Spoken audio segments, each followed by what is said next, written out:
Don't let me down, Bruce. Listen to the Stick to Wrestling podcast. I don't get that song either. Hi, my name is John McAdam, and this is Stick to Wrestling. Give us 60 minutes, and perhaps indeed we will give you a rawbone podcast. Sure, there are some good podcasts out there, but how many of them are wicked good? Let's ask the guys from Yellow Card. That's right, Yellow Card. I did that to you guys. And with that, I would like to bring on my convivial co-host, Mr. Sean Goodwin. Sean, how are you today? I am just back from the Virgin Islands, so I'm fantastic. Do you know what else is also wicked good? No, that would tell be us. Our Facebook page. I was getting to it. That would be our Facebook page. And if you have not joined the Facebook page yet, this is the enlightenment that you've missed this past week. Who did Bob Backlund beat 40 years ago? How bad could Hansen's lariat actually be? What were the specifics to Paul Jones' marketing deal with Carl's Auto Body and Used Tuxedos? 23416 West Wendover, Greensboro, North Carolina. Was there a day of training at the Snake Pit defending attacks from Ramada Inn Forks? All that plus John's daily results from around the world, links to our YouTube clips and old school videos. And if you, not only is it free, if you join right now, you can get a discounted John McAdam replica skinny tie for $79.99. That's a limited time offer. And let's hear it for the boy. Sean does a really good job adding content to that Facebook page. So thank you for that, Sean. And with that, before I bring on my guest, I'm going to go on a mini rant, Sean.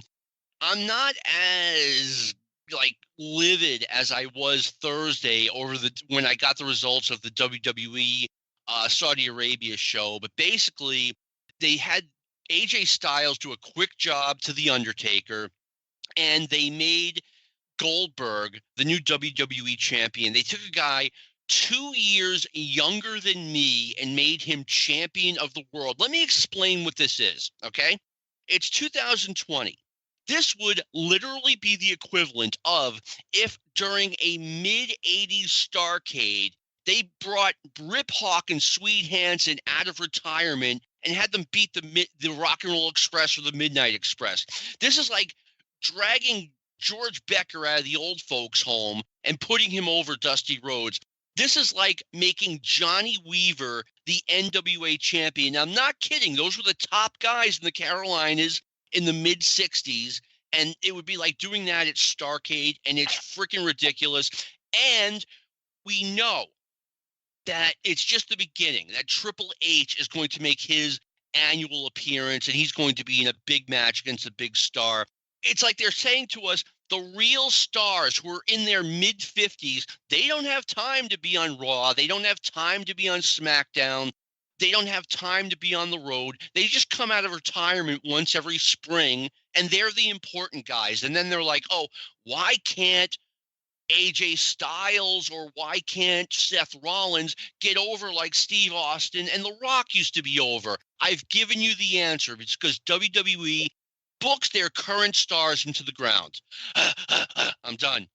Hold on, real quick. I said I wasn't going to say anything, but I changed my mind. First is, as far as Goldberg, I'd rather have George Becker. I'd rather have George Becker now, and he's been dead for 20 years. I after what I saw it last time, I went through a major tangent about him in the ring. That was dangerous, him in the ring with The Undertaker at that pay-per-view. Okay, yes. He really shouldn't be in the ring if that's what we're looking at now. I could at least trust George Becker to, or Johnny Weaver not to get somebody killed.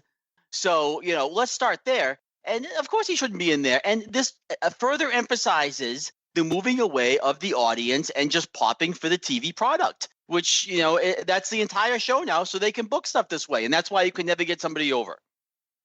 Somebody new over. Yeah, I mean, it's okay if you're booked for TV. I'm fine with that. I think wrestling, it's okay that they got away from being a touring company and more of a television product. That's fine. It's just that, but you can't go the other way on it, the whole way. You have to have a medium. Yeah, right. And I'm just saying that, that's why, the WWE does not have anyone over the way Hulk Hogan was over, the way, The Rock, Austin, even the way Mick Foley was over. You just don't have it anymore, and that's why. It's not the fault of the talent. It's the fault of the company because they do not know how to push the current product, or they just don't want to. It's ridiculous. Also, Hulk Hogan had been perfecting that act for 2 years in front of on house shows. Good. I mean, good point. I mean, it's a different business, but I mean, again, Hogan was over. Ultimate Warrior was over. No one's over today, and this is why. And it's not the fault of the wrestlers. You can't blame the wrestlers at all. But anyway, we have a really special guest this week. 25 years ago, could have been 25 years ago today, for all I know. It was like late February, early March, 1995, where I got on this newfangled thing called the internet, which now dominates our lives. But there was a time where it didn't exist for most of us, for any of us. And the first friend I met on the internet was a gentleman named Ricardo Coleman. We met on the AOL forums. He's a really good guy, and I finally have him on today. Ricardo, thank you for coming on. Happy to be on with you guys, man. I really love the show, and it's been a long time coming. It has been. It has been. This is episode 91. You should have been on episode 2. By the way, this is no exaggeration. We've been talking about this show now for months. Yeah. I mean, maybe 4 or 5 months ago, I said to Brian Last, I'm like, hey, I'd like to have Ricardo Coleman on. And Brian's like, no, he's going to be on the 605. I'm like, God damn it, you stole him from me. That's not fair. Joe was about to lead a revolt of Arcadian Vanguard. I would have lost. Hostile takeover. You know, he was so mad. We finally calmed him down, me and Lou. You know, it's his network, so, you know, I guess he just felt like he had first dibs. But I enjoyed doing that show too, Brian. Yeah, just wanted you to know. Fine product.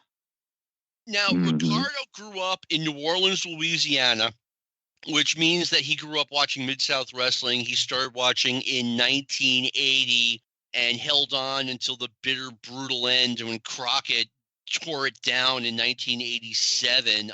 So you were a big fan back then, and you once told me, I thought was a fascinating story, about how when Mid-South Wrestling was on, I think you said 4 p.m. on Saturdays, it was like the streets were deserted. No one was out doing anything. Everyone was home watching Mid-South. It seemed that way. You know, there were a couple of times where I would miss a show, you know, because I was out running errands with my family or whatnot. And, you know, there weren't people in the grocery stores. There weren't people out and about. People were at home watching wrestling. It was just, you know, it was something that you did. And it's not like there's nothing to do in New Orleans either. And it's not like New Orleans didn't have sports teams. Oh, my goodness. I mean, well, the Saints weren't that good at that time. They were pretty bad. You know, right. They were pretty bad. But, you know, it's a lot of recreational activities, fishing, hunting, you know. So to have something like wrestling be a communal, you know, event, I mean, it was pretty incredible. Was it something that, like, when I went to school, both in North Attleboro, Mass, and Nashua, New Hampshire, like, no one talked about wrestling in school. It was like a secret. You were uncool if you watched it. Was it like that growing up in New Orleans? Oh, absolutely not. It was water cooler talk. You know, it was kind of like, think about it. Well, I'm old enough to remember the old TV show Dallas, right? And at one time, that was the biggest television show in the world. And everybody was talking about it. And if you weren't talking about it, you weren't cool. And that's the way it was with Mid-South. If you weren't talking about it, you weren't cool because everybody was talking about it. So, you know, it's a little bit different here. Oh, yeah, definitely. I mean, you had Junkyard Dog. We had Bob Backlund. I think that might be one factor in there. I understand. So did you go to a lot of house shows back in the day? As many as we could afford. Superdome shows were a little bit tough. We did manage to make a few of those. But the weekly shows at the Municipal Auditorium, we tried to go as much as we could. And those were great. That building was great for wrestling. The acoustics, the seating. You know, it was pretty dark in there, but that's the way it was back then. Focus the lights on the ring, on the action in the ring, and for that, it was perfect. I miss those days. I mean, when the only light in the arena was on the ring because that's what mattered. Tell me your favorite memory from attending a show in Mid-South. Well, it was a house show, and it was 2 memories. I can remember when Dog was blinded, right? Yep. And I can remember my aunt going around to the hospitals looking for Sylvester Ritter to find out if he was, if he was there and if he was going to be okay. Oh, that's We crazy. bought That's everything. awesome. Second memory I have is not that exciting, but we went to a house show, and I think it might have been 1983, and Tony Zane was a job guy there at the time, and I remember the crowd was pretty quiet, and Tony Zane took a powder, he jumped out of the ring, and I remember yelling, "Coward!" and it just reverberated off the walls, and then I felt like everybody was looking at me. It was like, well, isn't he a coward? He jumped out of the ring, right? Yeah. So, so that was one of my memories, getting involved with the show, even on that small scale. That is super cool. I wish I could see some of the things you saw growing up in Louisiana as a Mid-South fan. Yeah, it was pretty entertaining. I can remember DiBiase was a crowd favorite, and so when he turned, it was like people felt personally betrayed, and just people were just venomous when it came to DiBiase. They loved JYD, but it might surprise a lot of people, but Mr. Wrestling 2 was really over in New Orleans, really over. People just loved him. I thought his turn on Magnum T.A. in 1984, that whole story where he became Magnum T.A.'s coach, and slowly but surely Mr. Wrestling 2 started souring on Magnum T.A., and Magnum remained loyal to Mr. Wrestling 2 as long as he possibly could. And then Mr. Wrestling 2 got a new protege, Mr. Wrestling 3, and Mr. Wrestling 3 was nowhere near as loyal to him as Magnum was. Let me tell you about that angle. I want you to. So, some people may, they may not feel me on this, but just work with me here. That was almost like watching an abusive relationship play out. Yes. And, we've seen, unfortunately, my upbringing and a lot of people's upbringing, we've seen abusive relationships play out. You might have friends that are being abused, and you want them to just say, "Hey, I've had enough and I'm leaving," right? And that's how we looked at Magnum. Like, why doesn't he leave? Why doesn't he stand up for himself? And so when he finally did, it was a release. It was a release for everybody. So they really, really, really did a fantastic job mapping that entire story from beginning to end. I think possibly it was probably the best thing they ever did. Or you could say the JYD blinding angle was one, and TA and Mr. Wrestling 2 might be 1B, 1A and 1B. I mean, the storytelling Mid-South did was phenomenal. The JYD blinding angle started with Ken Mantell being on TV, and after he finished a guy off, he would cut off a big block of his hair, and he said he would brand the guy. Like he would that cutting his hair would remind him of, who was number one, Ken Mantell. And through a long, winding road, that's how Junkyard Dog got blinded by Michael Hayes. Yeah, the Freebird hair cream or the Ken Mantell hair cream was like almost like a MacGuffin, wasn't that? It was Very Paul nice. Orndorff. Paul Orndorff came out with the hair cream as because Ken Mantell cut his hair, and Michael Hayes borrowed the hair cream out of Ken Mantell's gym bag. It was phenomenal. Hold on, let me stop for a quick second. By the way, Ricardo, an outstanding use of MacGuffin. I just wanted to quickly explain what a MacGuffin is. It's an old Alfred Hitchcock term for something that just kind of moves the plot along but has nothing to do with the story. But it had everything, it was a little bit different. Right, it has nothing but everything, yeah. Right. But it was really about the Freebirds and the dog, but that was the kind of the thing that ignited it, yeah. Exactly. So, that thing changed hands, and then finally it ended up in the wrong hands. And so JYD gets blinded for 9 weeks, I think, and we take it from there. Now, an aside about the blinding, after he got blinded, he did not leave his house for 9 weeks, right? Well, I think John has a story about the time that he actually left the house. I heard a story a long time ago that JYD showed up at the Mid-South office right after the blinding, and Bill Watts was just like, by leaving your house, you're going to kill our territory. No one can see you. No one can see that you're not blind. And supposedly it's always hot in Louisiana. I think this was April 1980. JYD had to get in the trunk of Grizzly Smith's car, and that's how Grizzly Smith got him back home and make sure no one saw him. And supposedly JYD was like, in that trunk, being in that hot trunk, being like, oh my God, this is not how I want to die. Well, I don't know what he was complaining about. At least he didn't turn out like Billy Bats from Goodfellas, right? No one knows what happened to him. Right. Well, what I heard happened. No, I think, his ride was a little bit better than Billy's, so. Here's your shine box. But anyway, yeah, and supposedly JYD was getting mail from people who were sending him like $5-10. Just, hey, I know what it's like not being able to work. I'm going to help you out as much as I can.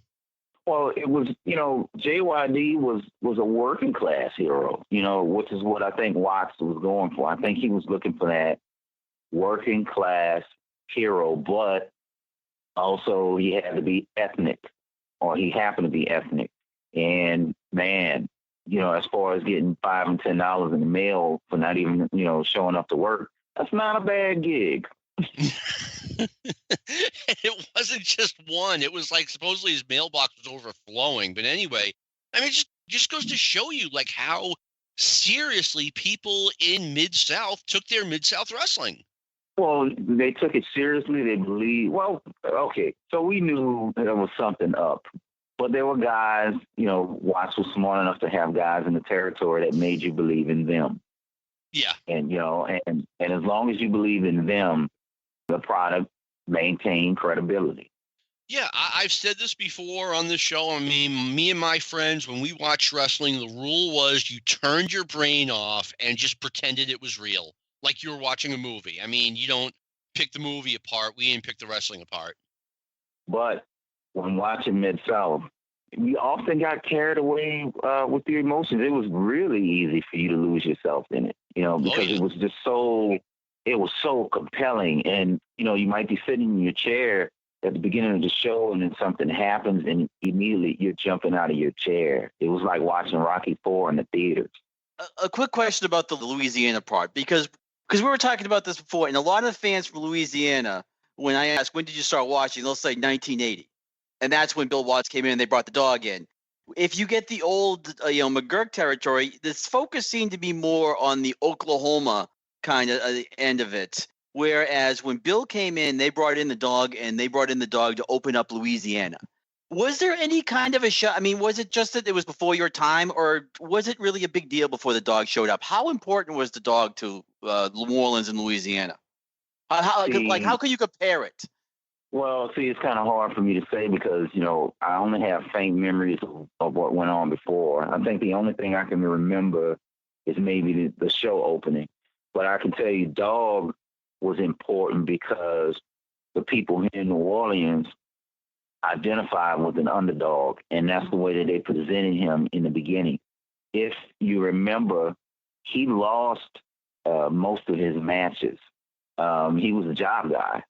I don't know if that was the plan. I don't know, what the deal was with that. And so when he started winning, when he started teaming him, I think he started teaming with Gino Hernandez of all people. And then Ernie Ladd came in, and then he did the turn. And then eventually Dog started teaming with Buck Robley. And I think that's really when he got over, is when he started teaming with Buck Robley, and they would push the wheelbarrow out. He was just working class. And, New Orleans is a working class town, probably a little bit more so back in those days.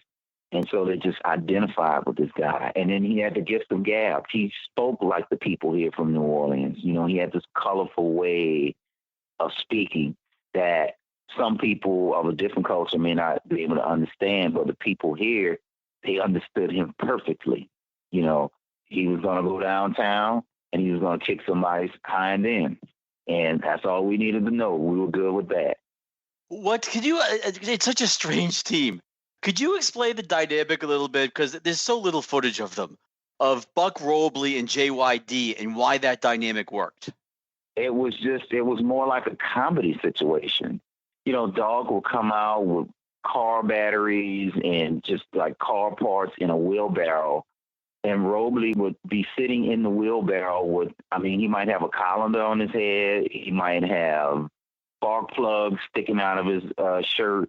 It was a comedy thing at first.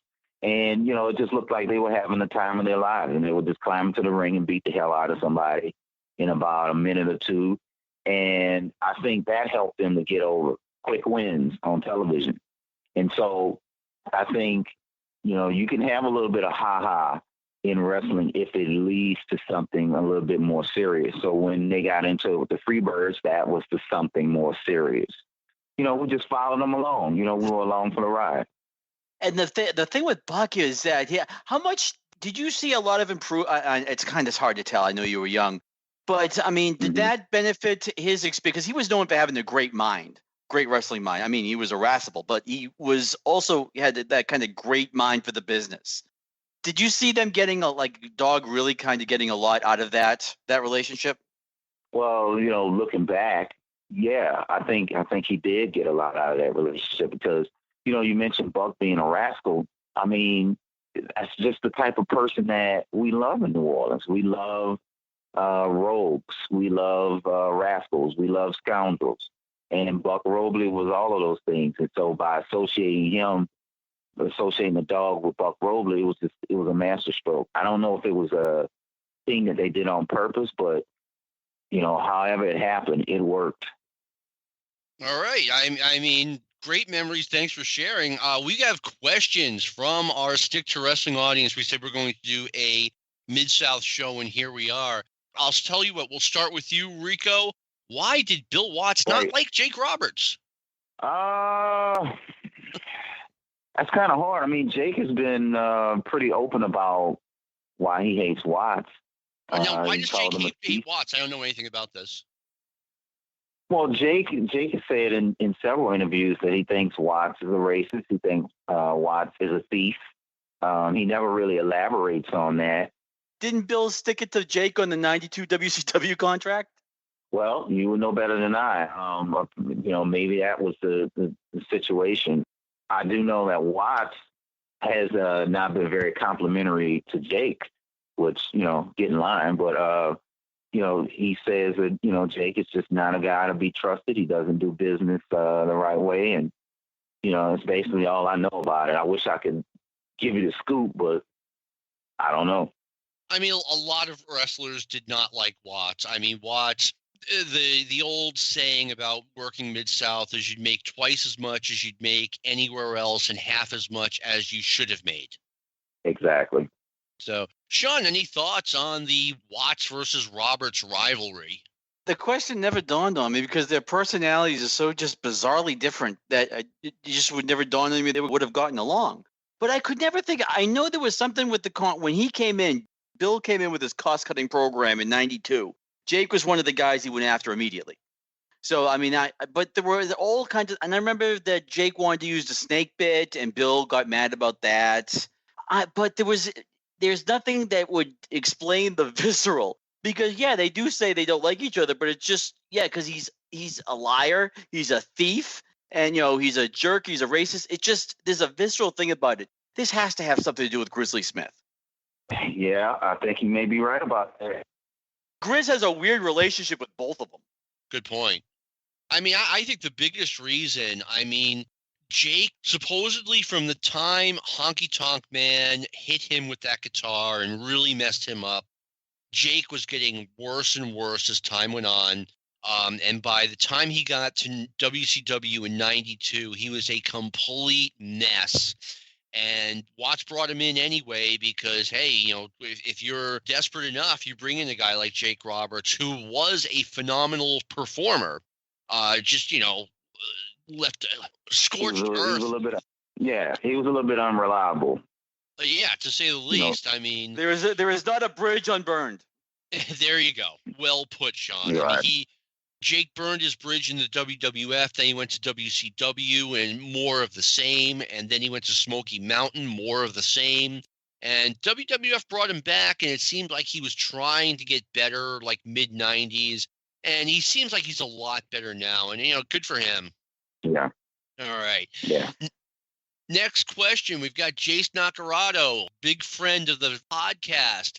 Bigger disappointment, Randy Colley is the Nightmare North American champion or pushing the Snowman as the next JYD? Let's talk about the Nightmare as North American champion. Ricardo, did that ever make sense to you? Never.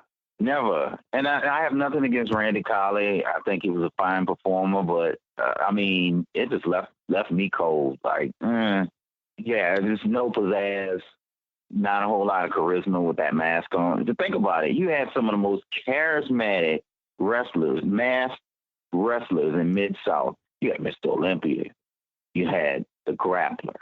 You had the Super D, right? You had Mr. Wrestling 2. And then you had the Nightmare. Yeah, he just paled in comparison. At this point, I was not getting Mid-South on tape or on cable or anything like that. And I read about someone named the Nightmare as North American champion, which was one of the most prestigious titles out there. I mean, I really think it was right up there with the AWA title. It was the title of a major promotion. It was I would say more prestigious than Mid-Atlantic's United States title. And they're putting it on an unknown, a masked guy who didn't even have Mr. Wrestling 2 had been around forever. The Grappler had been around Mid-South forever. And you're just throwing a mask on this guy. And, yuck. Right. I think what would have been good is if they could have gotten Sky Irwin to put the mask back on and then come back in the Mid-South. But then again, he had been on Georgia TV. But I think Super D possibly would have helped them by being in that spot instead of Randy Colley. To me, he didn't get over with me, and I'm not sure that he got over with anybody else.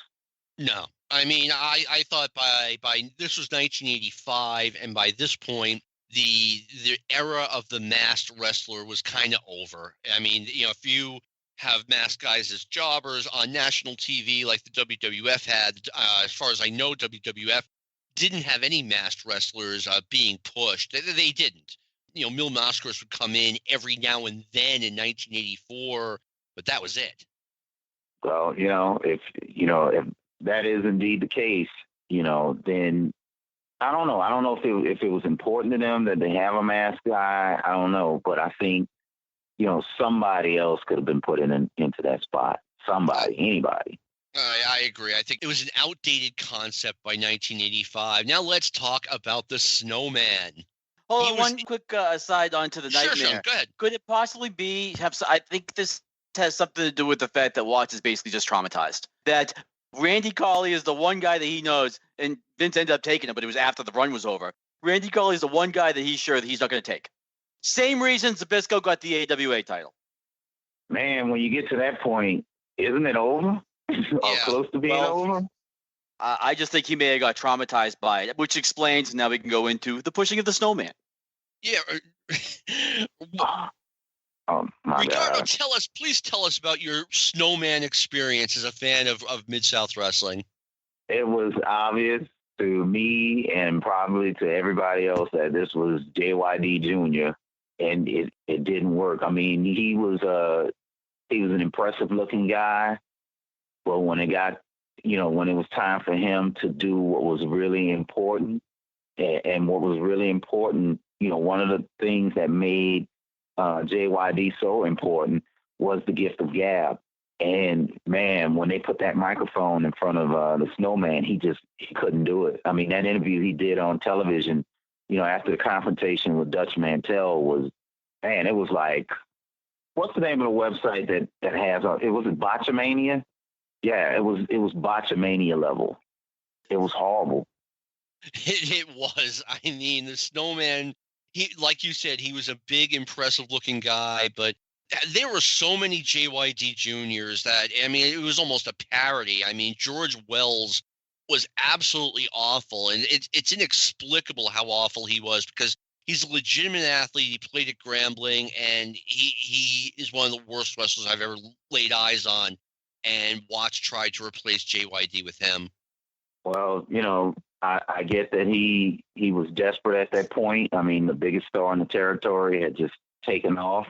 But like I said, when you start replacing your top guy with somebody who's that similar, you're already in trouble.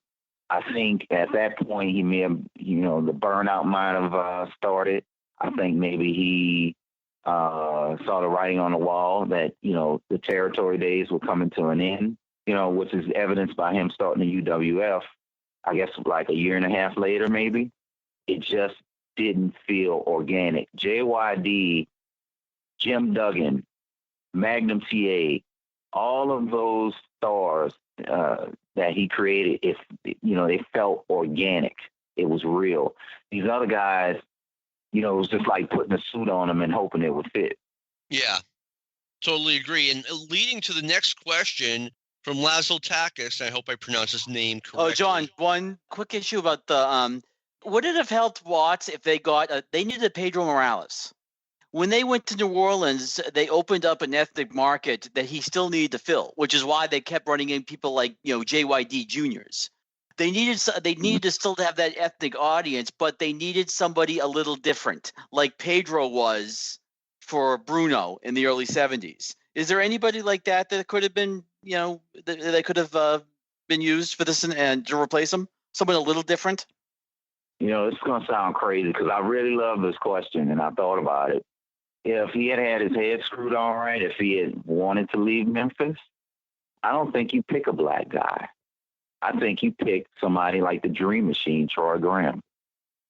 I think Troy Graham would have gotten over so huge, particularly in New Orleans, with just the rap that he had. I don't know, about his work in the ring. Some people say, well, he's a little bit light in the ring, but man, just knowing the people here and seeing Troy Graham like on the Memphis tapes, I think he would have gotten over huge, and he would have been different, but I think he still would have been able to connect to the people here. See, this is why I love having guests like Ricardo Coleman, because I believe you, because you were a fan of Mid-South Wrestling in New Orleans. Like, it's in your veins. You know what you're talking about. If I think of Troy as the Dream Machine, I'm like, maybe. If I think of Troy as Troy, what was the character he played? Troy T. Tyler, I think it was. Then I'm like, okay, I'm definitely starting to see this now, because that's the dialect you're talking about. Yeah. Sean, I'm putting you on the spot here, but as I speak, if you can at all, try to come up with one of your own. Ricardo's got the crazy one that Troy Graham would have gotten over in New Orleans. My crazy one, and I believe this. I don't believe it. I know it. If you had brought Tommy Rich up here in 80, 81, he would have gotten over huge. And people are like, and everyone's listening now is like, whoa, he's too Southern. Yeah, that would have been his charm. Tommy Rich would have gotten over huge up here. Sean, do you have one? Gino Hernandez. I want to talk about this.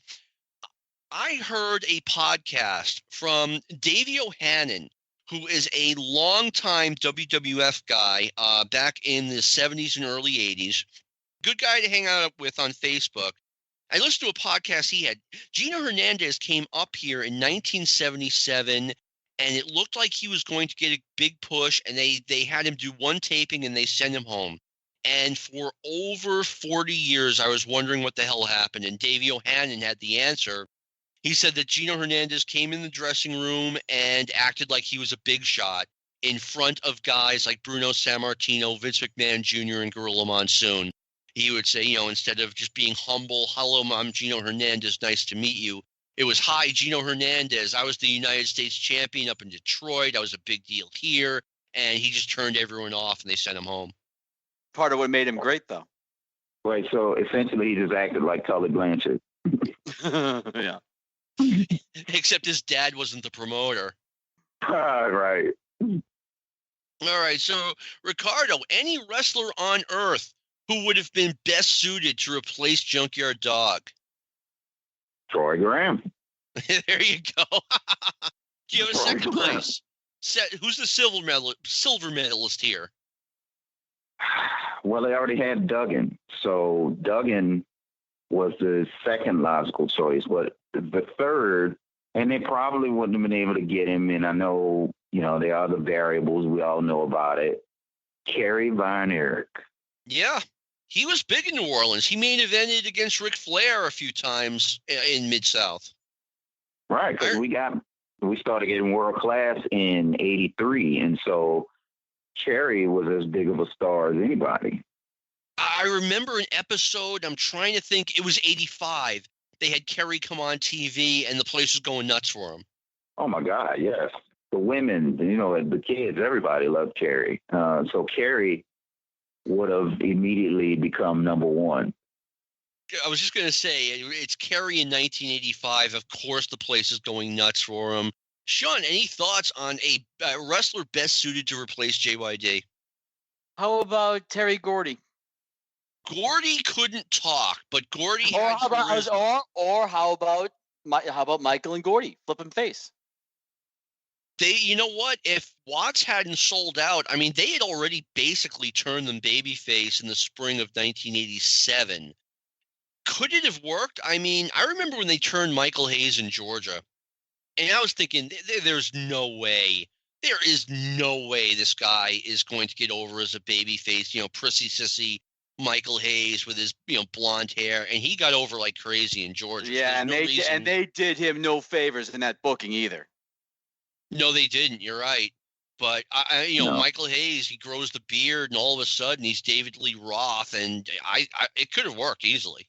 My concern is the fact that, again, I think it goes back to using guys like the Snowman, and I think Watts is traumatized at this point and has it in his head, whether it should be or not, that he can't be giving his title to guys that he thinks are going to take off. So you have to sit there and look at, the Freebirds aren't going because of what happened. Another guy, I guess, rolled the dice on a very green as grass, Ron Simmons. Simmons didn't start until '85. Yeah. Did Simmons start a little bit later than that? Maybe 86, 87? I think fall '85. I know he was a full-timer in Florida, like in '86. Yeah, that's what I was saying. I was thinking him like right after he started, because I'm thinking someone you can get some runway with who's just so green that you're going to get away with it.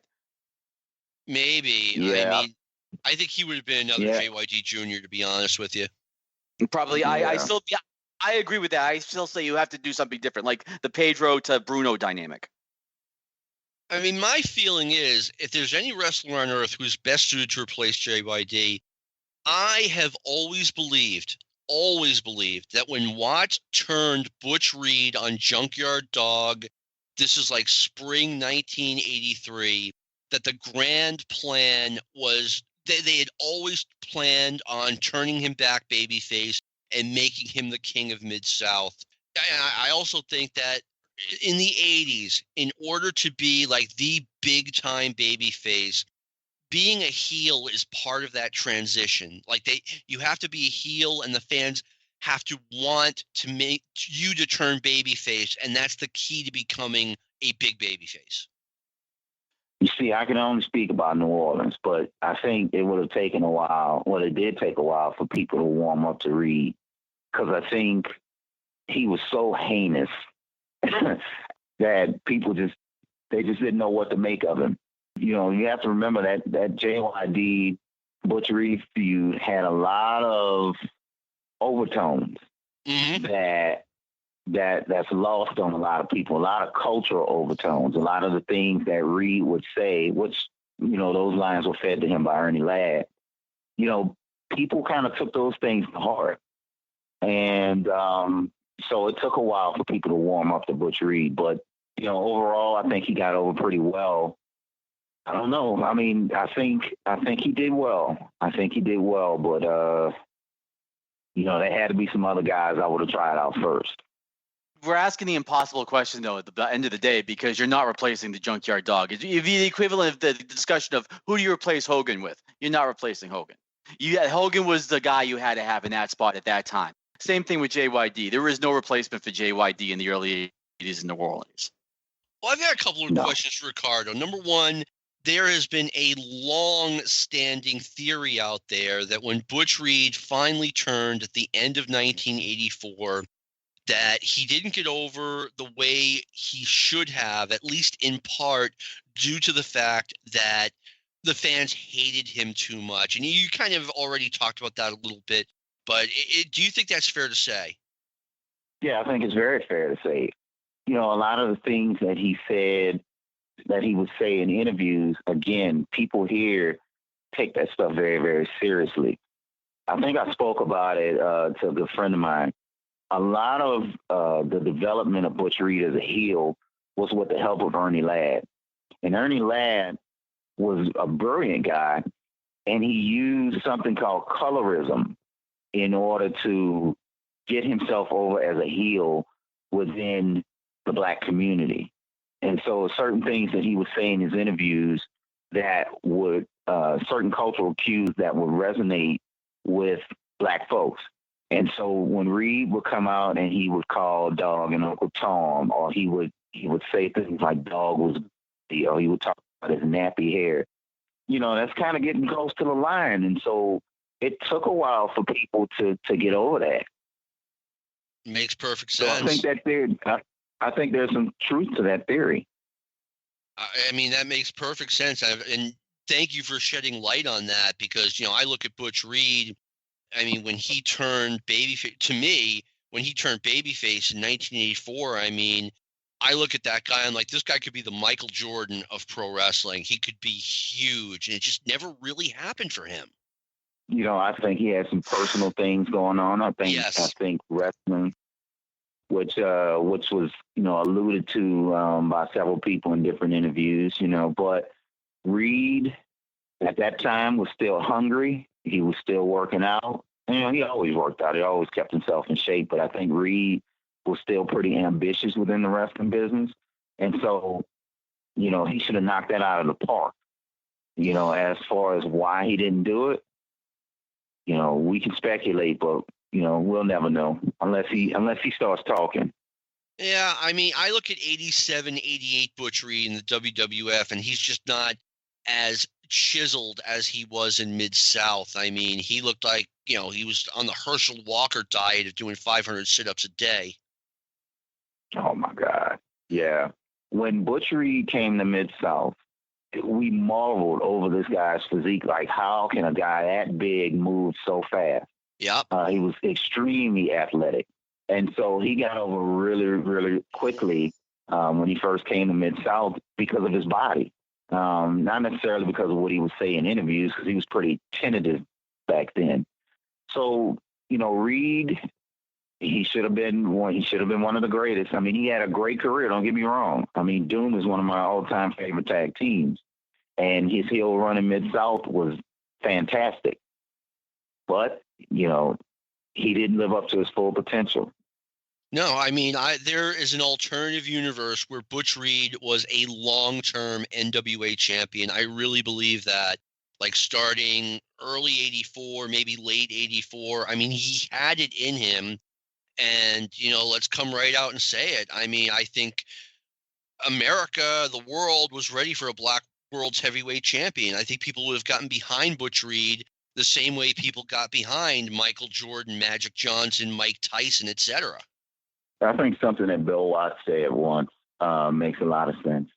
He said the fact that there are no black world champions in wrestling was like, you know, you talk about kayfabe, but it was a tip-off, a red flag that wrestling wasn't on the up and up, because, you know, you can look at most of the sports in which black athletes participate, and they've dominated. Not just dominated, but they have redefined the sport. Yeah. And so the fact that there were no black world champions in wrestling, you know, just tipped you off that, hey, why wouldn't a guy like Butch Reed be the world's heavyweight champion? Just look at him. Just look at him in the ring. And so, you know, it's kind of hard to get into these discussions because, you know, you're going to have people who are going to say, oh, you know, are you sure it was racial? But what other reason could you come up with for him not even smelling the world title. There isn't one. I mean, in the early 80s, my friends and I would wonder, where is pro wrestling's Reggie Jackson? Where is pro wrestling's Ricky Henderson? Where is pro wrestling's Magic Johnson, Michael Jordan, etc.? I mean, it made no sense. But they had a bunch of Larry Birds.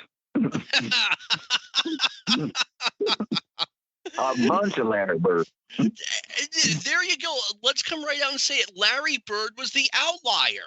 He really was. I mean, I don't know what to say, but let's keep it real. Let's keep it real. Larry Bird was badass.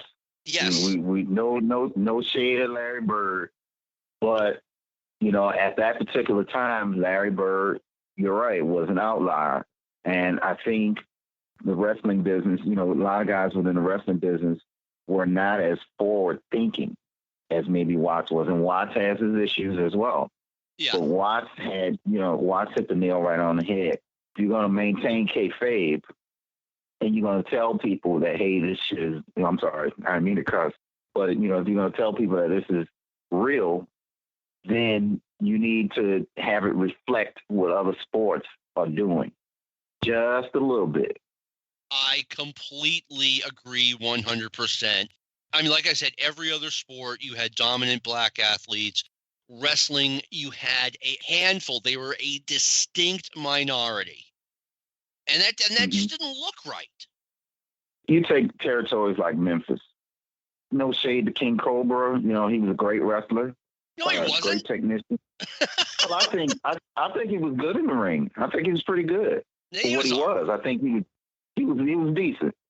But you knew that he wasn't going to win any major titles. You knew that he wasn't going to be in the mix.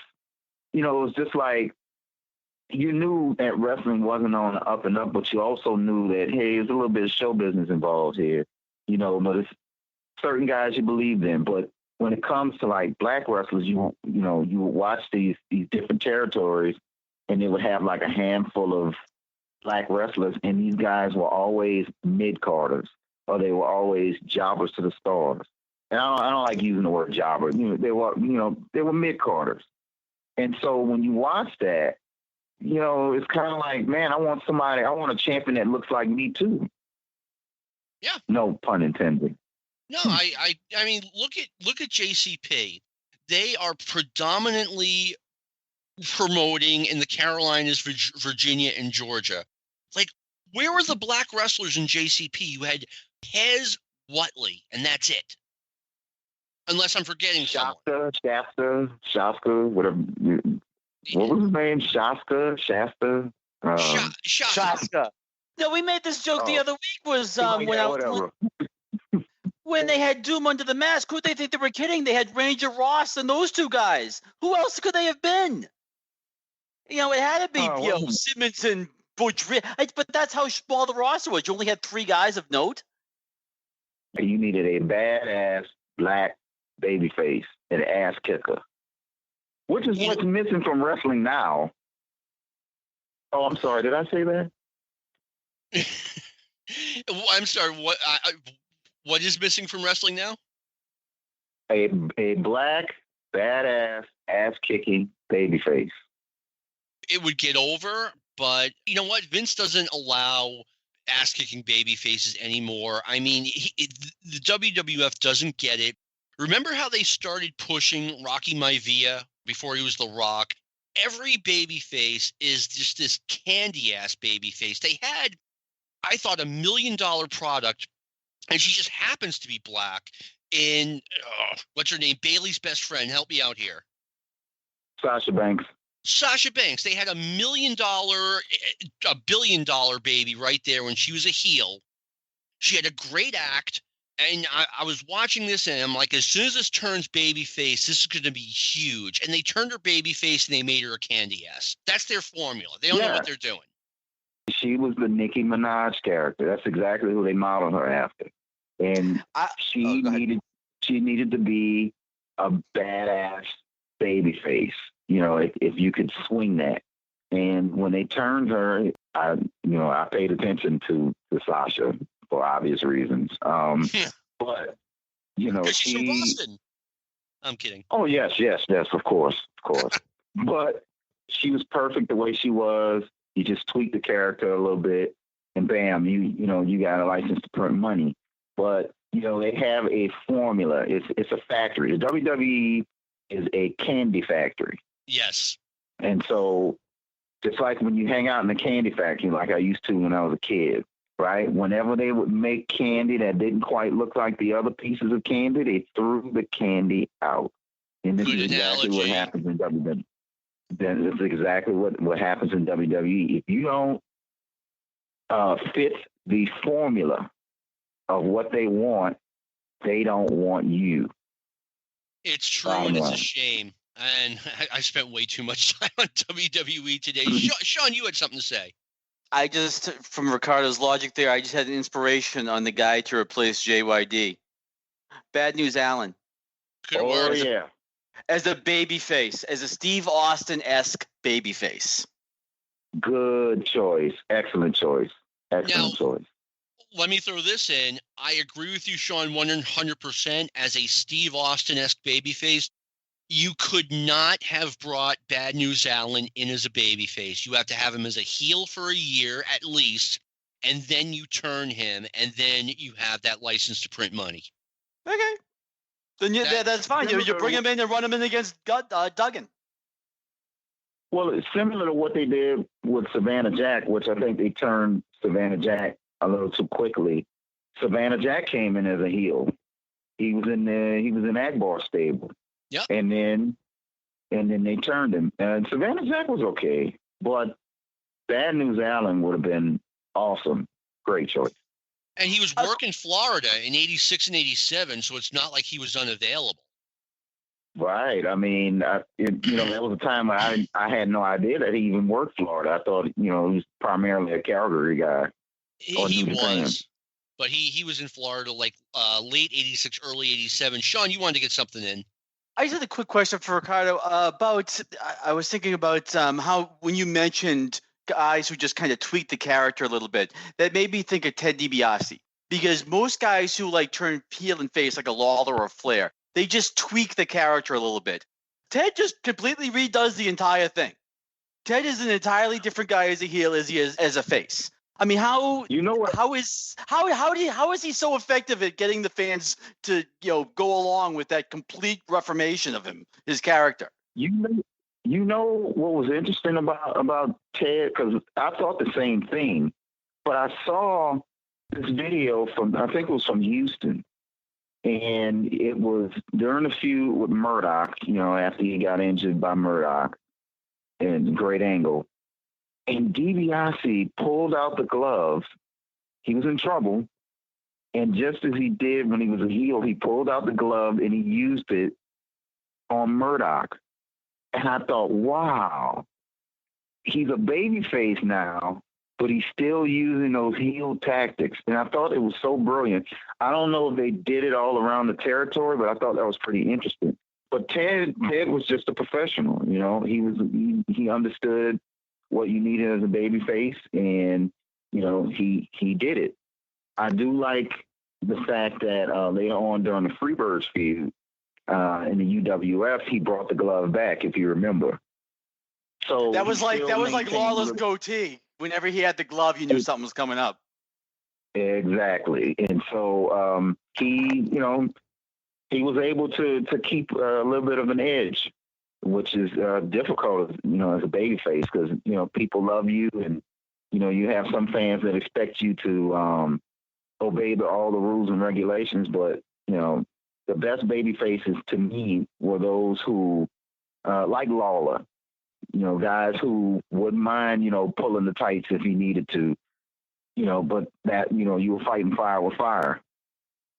Exactly. I mean, Ted DiBiase, his turn was memorable. I mean, it was like he just decided, hey, this is who I'm going to be from now on. Let me see. Rob Blackbear, greatest Cornette and Midnight Express moment, which I'm assuming is strictly from Mid-South, which is fine. I thought that they did their best work in Mid-South. Oh, absolutely. We hated Cornette.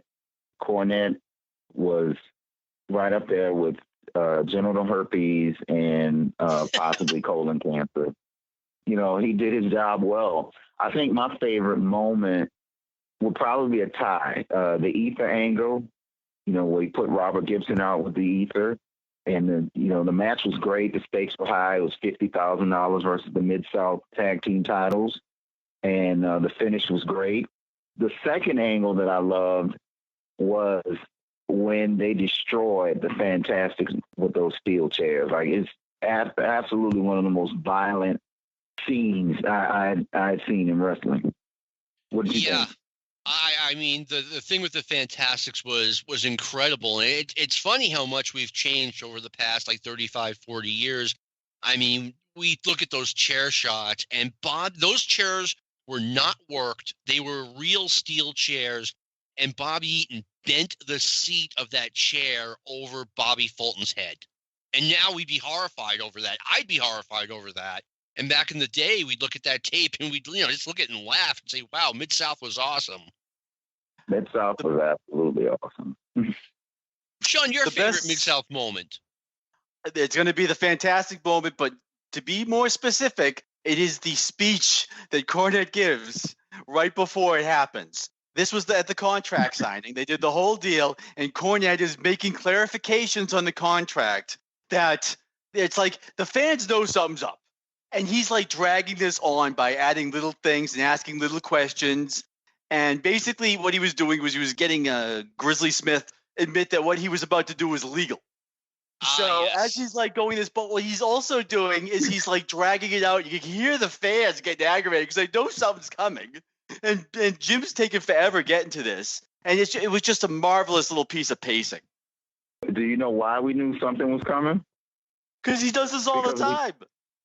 He does it all the time, but we saw powder start to appear, in Dennis Conger's hand. If you watch the video, just check it out. It's like a bunch of powder. And I don't think he was, trying to powder his nose. I don't think he was conducting a deal in the middle of the ring. I think, they were getting ready to do something, do some bad business. I have two favorite Mid-South Jim Cornette Midnight Express moments. Number one, the Fantastics. They're going to have a match where Jim Cornette is going to be placed in a straitjacket, and they demonstrate the straitjacket in the ring. And what made it so great is the fans are screaming, no, don't do this. Don't demonstrate the straitjacket and render yourself helpless because here comes the Midnight Express. And, of course, that's exactly what happened. My number one, it is on WWE Network, the March 17th, 1984 version of Mid-South Wrestling, where they have the match where Mr. Wrestling 2 turns on Magnum T.A., leaves him dead in the match against the Midnight Express, in a match where the losers get 5 lashes. So 2's gone, T.A. takes his 5 lashes, and he's got to take 5 more, and he's gotten the crap beat out of him by 2 and the Midnights, and now he's been beaten with a strap 5 times. So Terry Taylor comes out and volunteers to take the last 5 lashes on Magnum's account, and it must have taken him a half an hour to get these 5 lashes in. I mean, the Midnights and Cornette just taunted Taylor ruthlessly, and then Taylor had to take the 5th lashing, and he took it from Jim Cornette. And watch what happens after the 5th lash, after Cornette slams him with the belt. The Midnight Express, the way they just immediately vacate that ring. They were gone in a nanosecond. And I thought it was so funny and so heelish. It was phenomenal. Absolutely. It was a good piece of business. All right. Last one we've got from Ian Tott in town in Massachusetts. If Watts hadn't tried replacing JYD, could Duggan have been the top babyface? Ricardo. I kind of thought he was. Right. Yeah. I mean, he was out the door right afterwards. JYD, as much as a fan I was of him in Mid-South, towards the end, he was definitely starting to lose momentum in Mid-South. I mean, and there's an expression like your top babyface in most territories is going to have a 5-year run, and then you need to replace him. Bruno Sammartino was an exception. Dusty Rhodes was an exception. Even Dusty Rhodes towards the end of his run in Florida, I mean, was stale. And I thought towards the end, JYD was a little bit stale in like 83, 84. What do you think? Well, I think, it was time for Dog to go. We all know he had some issues. I think the weight gain affected him. I think his act was starting to get stale. And I think, it was a good move for him. Not necessarily the best move for Watts, but I think it was a good move for him. And Duggan was ready. By that time, especially after he came back from Florida, Duggan was really, really over. And I think it was Duggan's time to shine. Mid-South needed to evolve, and Duggan provided a way for them to do that a little bit. Yeah, I mean, he was a Watts kind of guy. He was a legitimate, unbelievably tough guy. He was a linebacker at SMU, and Watts, again, the formula, they bring him in as a heel, and then he turns babyface, and he was over big time. Sean, please share your thoughts. Again, that was definitely, he was the guy, and he was the most over babyface at this point. But the concern goes back to the, your original problem, which is the fact that he was going to end up getting grabbed. So whoever you put at the top of the card was getting snagged if it all got over. It was a catch-22. Yes and no. But at some point, Watts had his wrestlers under contract, and Duggan legendarily got out of his contract by being just an amazing pain in the ass the whole year of 1986, and Watts finally capitulated and got rid of him after Duggan did jobs, I think, for one-man gang around the horn. But anyway, this wraps up another edition of Stick to Wrestling. Ricardo, thank you very much for coming on. You were a great guest. Hey, thanks for having me, guys. All right, we're definitely gonna do this again. Sean, thank you for everything you do for Stick to Wrestling. Our convivial co-host. I want to thank our producer Lou Kipilman for all the great work he does. And this has been a presentation of the Arcadian Vanguard Podcast Network. Go Vols.